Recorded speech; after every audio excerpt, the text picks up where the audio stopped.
Hey y'all, what's up? For today's video, I'm going to be showing you guys how I go about my clients that are nail biters and have just very small nails. The first thing I'm going to do is go in with my medium grit sanding band and just prep their natural nail and clean up around their cuticle. I do not like to cut cuticles, so you guys are not going to see me do that. I don't feel like it makes any difference with my retention or anything like that, but to each their own. I just don't like to do it, so I don't do it. Once I finish prepping the natural nail, I am going to go in with my non-C-curved Kiara Sky tips along with their glue. So this part is where I do things a little bit different. On a regular client, I would just put the tip regularly on, but because her nails are very short, I do like to put the tips onto the skin a little more than the nail. So you guys are going to see me kind of apply a little bit of the nail tip onto the nail, and the rest is pretty much on their skin. The reason I do this is because a lot of nail biters have some problems with retention, and the main reason for that is because their nails are shorter, so the acrylic doesn't really have anything to adhere to.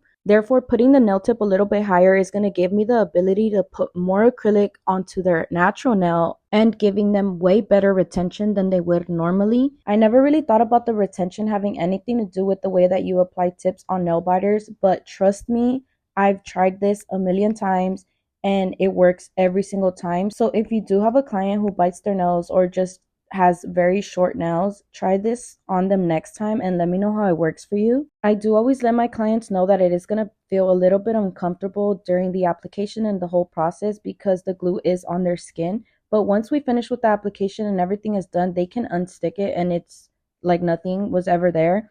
Honestly, that's the only step in my routine that changes when it comes to doing these sets on them. But other than that, everything else is the same. So here I'm just prepping the tips and making sure that I'm blending them in with the nail and also creating that C-curve at the edge. Like I've mentioned before, these steps are optional. You do not have to do them. It's just a part of my routine and it's what works for me.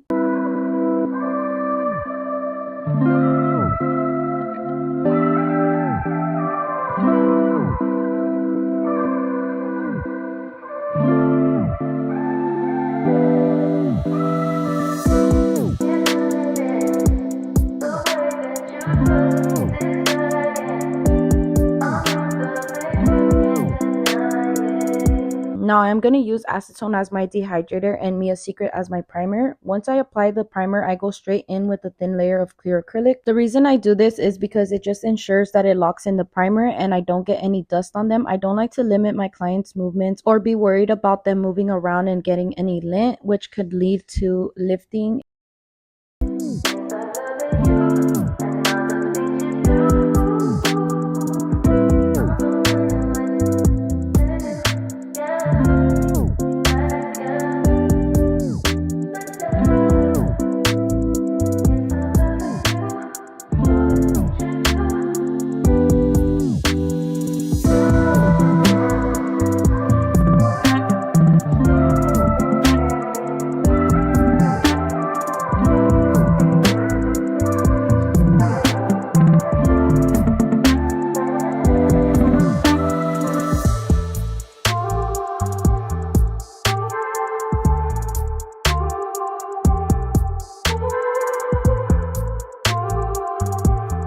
For the acrylic, I am going to be using Vintage Nude from Dynamic Nail Supply mixed with clear acrylic. But you guys know the drill. I'm going to let you watch the application process and I'll be back once we're on our next step.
Now we're going to get into hand filing, and I am using my 60 by 60 hand files that are going to be linked in the description box below if you guys are interested in purchasing.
Once I'm done hand filing, I am going to go in with my fine drill bit, clean up underneath the free edge, around the cuticle, and overall the entire surface of the nail. I do like to get that smooth finish, so that's the reason why I do this step.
Now we're going to get straight into our design, and the pink that I am using is going to be linked in the description box below, but we're going to go in with some French tips on the pinky, pointer, and thumb.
Once I finish drawing on the French tips, I am going to go in with some matte top coat over every nail, and I did forget to record that step, but I did do that. And then we're going to get into doing these hibiscus flowers. So I like to use a dotting tool and then my liner brush to kind of connect them. As soon as I finish drawing on the flowers, I am going to dump clear acrylic on top of them just to give them that 3D effect.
Now for the ring finger and middle finger, I am going to be doing the same exact flowers but with a brighter pink. And once that's done, I dump clear acrylic over those as well to also give it that 3D effect. But other than that, that's pretty much all we did for this set. Thank you guys for watching and tuning in. I hope you guys enjoyed this video. Don't forget to like, comment, and subscribe if you haven't already, and I'll catch you guys on the next one.